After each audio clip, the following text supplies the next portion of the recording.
Lunch சீரிஸில் இன்றைக்கி 1/2 KG நாட்டுக்கோழி பிரியாணி தான் எப்படி பண்ணுறதுன்னு பார்க்கலாம். இது டைமிங் தான் ரொம்ப முக்கியம். கவனமாக பாருங்கள்.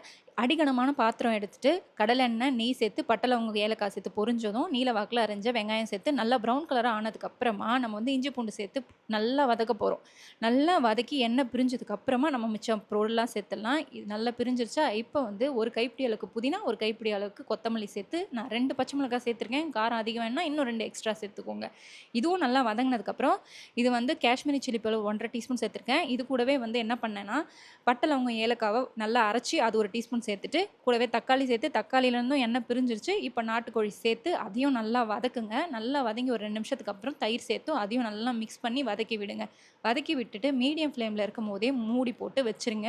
ஒரு 10 நிமிஷத்துக்கு அப்புறம் எடுத்திங்கன்னா அதுலேருந்தும் எண்ணெய் பிரிஞ்சிருச்சா, அவ்வளோதான். இப்போ நல்லா மிக்ஸ் பண்ணி தேவையான அளவு தண்ணியை ஊற்றி நல்லா மிக்ஸ் பண்ணிவிட்டு உப்பு வந்து சேர்த்து உப்பு கொஞ்சம் கரிக்கிற மாதிரி இருந்தால் தான் சாப்பாடில் கரெக்டாக இருக்கும். சேர்த்துட்டு நல்லா மிக்ஸ் பண்ணி விட்டுருங்க. இப்போ மேலேருந்தும் எண்ணெய் பிரிஞ்சிருச்சு.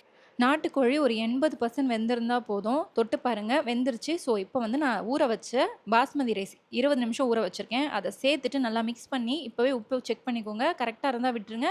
இல்லை கம்மியாக இருந்தால் கொஞ்சம் போட்டுட்டு ஃப்ளேமில் ஒரு 5 மினிட்ஸ் வச்சிட்டிங்கன்னா மேலே தண்ணி வந்து சாப்பாடு மேலே வந்துடும். அப்போ ஆஃப் பண்ணிவிட்டு சின்ன பர்னருக்கு மாற்றிட்டு மேலே ஒரு துணியை போட்டு மூடி சிம்லேயே வச்சு 20 மினிட்ஸ் வேக விடுங்க. ஆஃப் பண்ணிவிட்டு இறக்கி வச்சு ஒரு 20 மினிட்ஸ் அப்படியே விட்டுட்டு அப்புறம் ஓப்பன் பண்ணிங்கன்னா சூப்பராக ரெடி ஆகிடும். ரெசிபி வேணும் அப்படின்னா கீழே கமெண்ட்டில் கேளுங்க. உங்களுக்கு ரெசிபி ஷேர் பண்ணுறேன். இந்த மாதிரி சூப்பரான ரெசிபியோடு வந்து பார்க்குறேன். அது வரைக்கும் ஹாப்பி குக்கிங் அண்ட் பை.